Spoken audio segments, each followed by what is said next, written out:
El naixement del TEI mezcla una mica la situació de lo que és psicologia a nivell privat, en el que has atès a molts alumnes que han patit situació d'assetjament i eres conscient del nivell de patiment que ho tenen. I després l'estar dins d'una institució educativa com el Front Marítim, en què dius hi ha possibilitat d'intervenir perquè aquesta situació de patiment no s'hagi de donar. És l'únic programa que intervé sobre el 100% de la població educativa.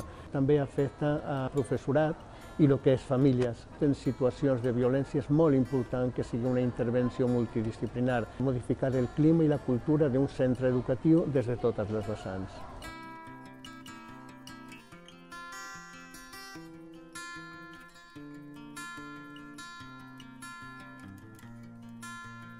Pues és com si tens un problema se ho pots explicar a un nen, perquè a vegades si no vols explicar-lo a un adult i necessites a un nen.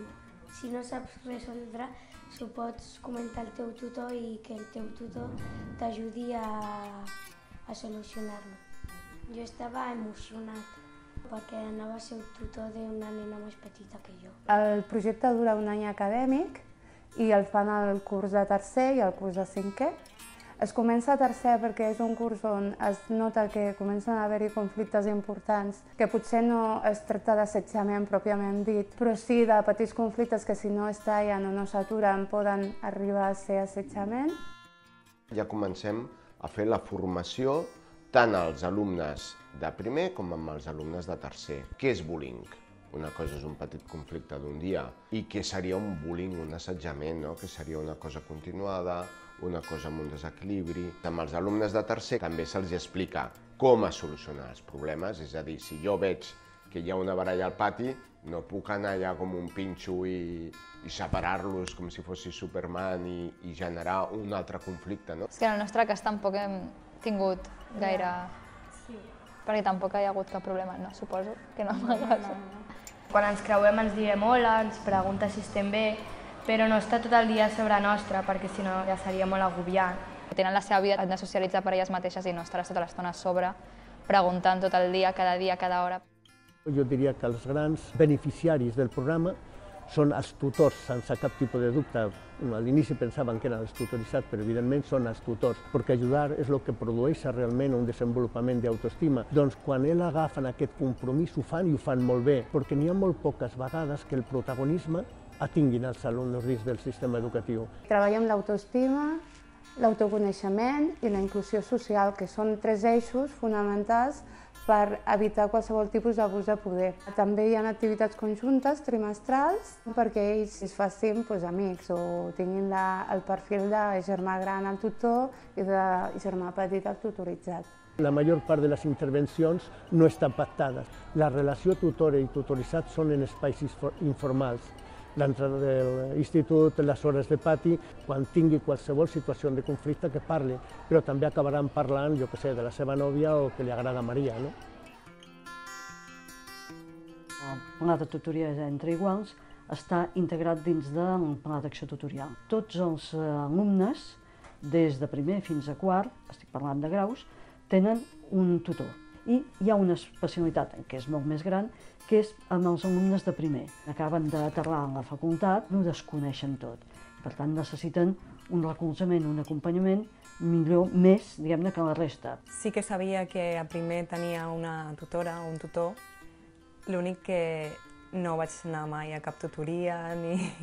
Desconeixia bastant el tema, que és el que a vegades passa, no? Vaig veure que hi havia una convocatòria d'una beca, em vaig presentar i llavors vaig entrar dins d'aquest món. És una activitat molt bona, molt positiva per a tots els alumnes, tant tutors com alumnes de la facultat.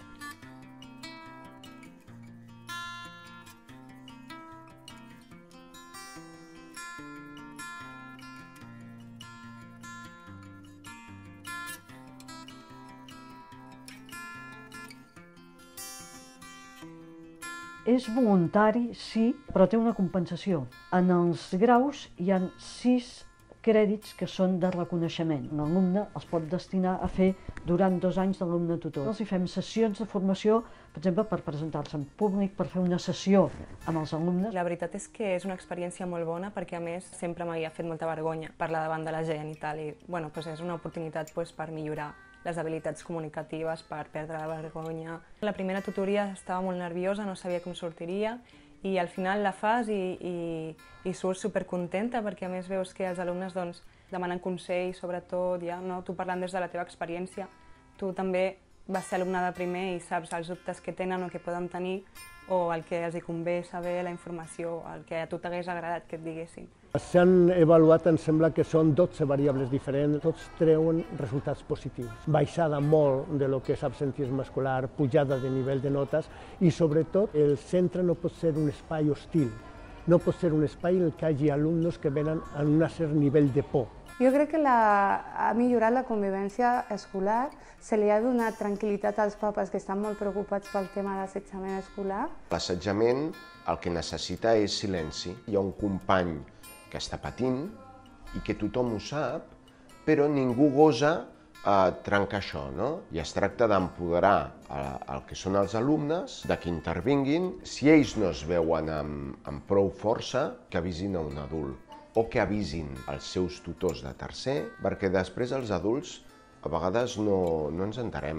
Sobretot es veu a les estones de menjador, que és un àmbit més de lleure i és on de vegades hi ha més conflictes, no? Pues que jo arribo a les 3 i em venen, mira, ha passat això al pati, i ells no són els protagonistes. Aquí ja te n'adones que el missatge de la tolerància zero a la violència els està arribant.